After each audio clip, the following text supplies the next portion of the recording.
Did immigration officials try to keep back information about the U-Haul truck attacker?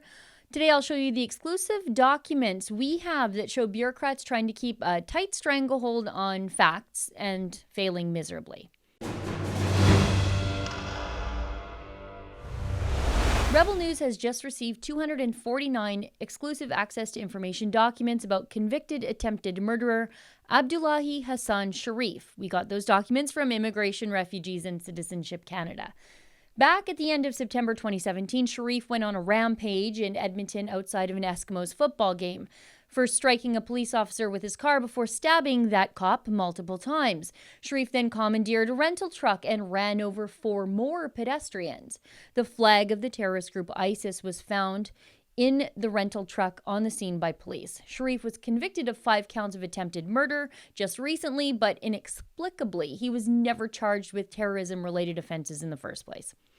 Sharif is a Somali national who managed to enter Canada and receive refugee status, even though he was ordered deported from the United States back to Somalia in 2011. Sharif was also investigated in 2015 by the RCMP for expressing extremist views.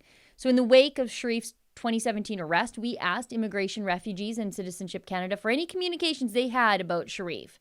Now, we've already seen in my prior reporting how reporting from the Toronto Sun may have spooked immigration officials. We've also seen how immigration officials referred to the attack as a quote-unquote opportunity to communicate all the great things they've been doing at the border to protect Canada. Now, today, we're going to show you how immigration officials decided on what to share and what not to share with Canadians who are desperate for information. We're going to jump around a little bit in these documents, but they don't come to me in chronological order either, so this is just how it is. First, let's go to page 80. Immigration officials were drafting a response for Immigration Minister Hassan to what they anticipated would be really tough questions from conservative immigration critic Michelle Rempel. Now, initially, the immigration minister would publicly, or he was planned to say that the RCMP national security investigators had contacted immigration officials for more information on Sharif. But look at that big fat line through all of this information here. Upon learning that Sharif held convention refugee status, Mr. Speaker, RCMP national security investigators contacted Immigration, Refugees, and Citizenship Canada to inquire further about Sharif's immigration status and to determine if they had any additional relevant information. You can see in this email, communications bureaucrats called that phrase a showstopper, so they removed it. On page 163, communications bureaucrats find themselves completely flat-footed when they discovered global journalist Vashi Capellos tweeting out details about Sharif that had not yet been made public by the government. Look at this. In light of this information being released, please advise if we should change what we intend to disclose. It looks like the government didn't plan to tell anybody that Sharif was a refugee sponsored by the federal government and that his work permit had expired in 2017, or that the government had just assigned Sharif a January 1st, 1987 birthday because he didn't come with quote-unquote fulsome background documents or ID. On page 210, the Immigration Minister's office does not want to mention that Sharif got refugee status, but someone from public safety accidentally told the truth to CTV about how that happened. Oopsie daisy, look at this. FYI, would note this from CTV story. DeGrand initially said the subject was in the process of making a refugee claim in Canada, but a spokesman with the Federal Public Safety Department later clarified he had already been found to be a refugee by the Immigration and Refugee Review Board.